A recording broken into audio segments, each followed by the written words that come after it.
You ever just look at yourself as a reminder, like, why am I sleeping on myself?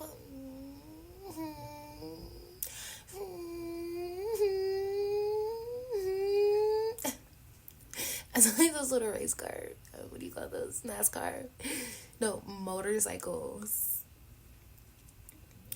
Motorsport. The motorsport.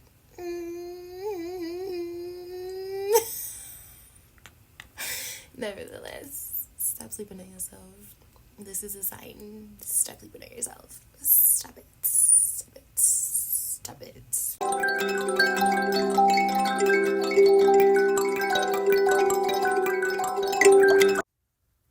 So I just kind of want to tell y'all like this little story on how I came back to Jesus. I wrote a whole... I have so many notes for this. Right there. Okay. For my testimony. And it's very interesting. Like the fact that I literally thought for a second that God was not real.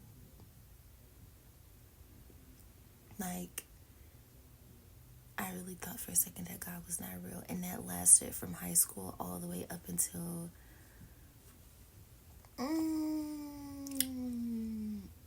2021. 5 years. And it's so funny. Like, I'm reading this book called Dear Diary by Michelle Beasley, I believe.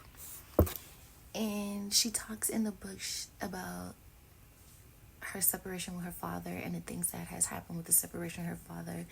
And so she's having these journal entries, and then God is responding to her, you know, in her journal entry. And then it goes to the next diary page. And it says in the Bible, in her book, with the way that Jesus would respond or God will respond. I take you through these things, even though you feel that I'm not there. I allow things to happen because you don't know the benefit that that's going to have in later on.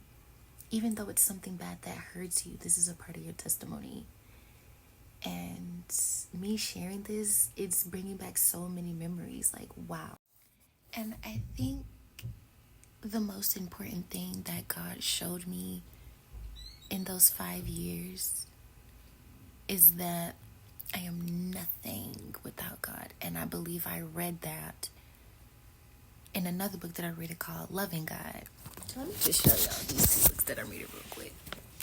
So this is Dear Diary, and this is a book called Loving God. And for all the people who think I'm capping out here, nevertheless, I could have died. My daughter could have died. We both should have died. And I just pray, like, I really don't care if y'all believe me or not, but there's so many stories that I have to share because there's so many lives that need to be saved from this new age belief. It's dangerous. It really is. And as I am learning this walk with Christ, and as I was just shared with today, you have to be taught a lot of things when it comes to your spiritual walk. You have to be taught things, and I'm not gonna lie to you. I was self-taught, and I got myself in a lot of trouble. Like I said, I should have been dead, but you were better than good to me. Nevertheless, like, there's so many things you have to be taught before you start taking on tasks and assignments, for one, that are not destined for you. You shouldn't be taught those things. You shouldn't even want to be taught those things.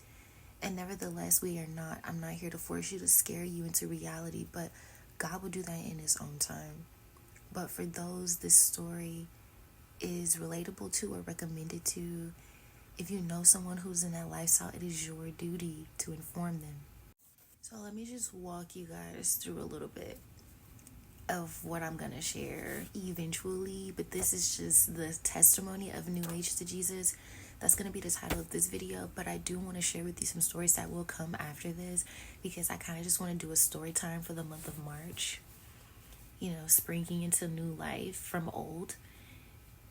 That's going to be the name of the series. So I was struck by lightning. My daughter had like a whole nest of bugs in her hair. My daughter's temperature was like 102, almost like 106, because it went up to 104. What else? There was a spirit in my closet.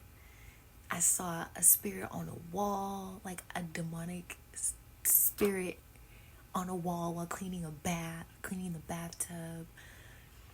What else? It's just so crazy, like everything that's coming back to my mind right now, because years ago, like speaking about this, I would be so humiliated and embarrassed, and it's like, girl, because I shouldn't be. I don't, and I think it was like that because church hurt, you know how they go, but, and then my family on top of that. Nevertheless, it just brings it. I don't regret any of it because it's a part of my testimony.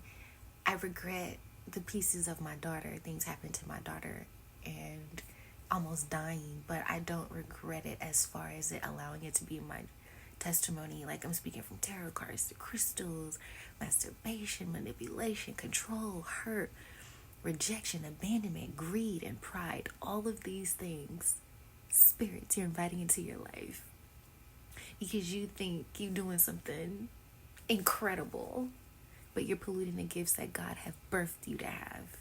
Go on with it, go on with it.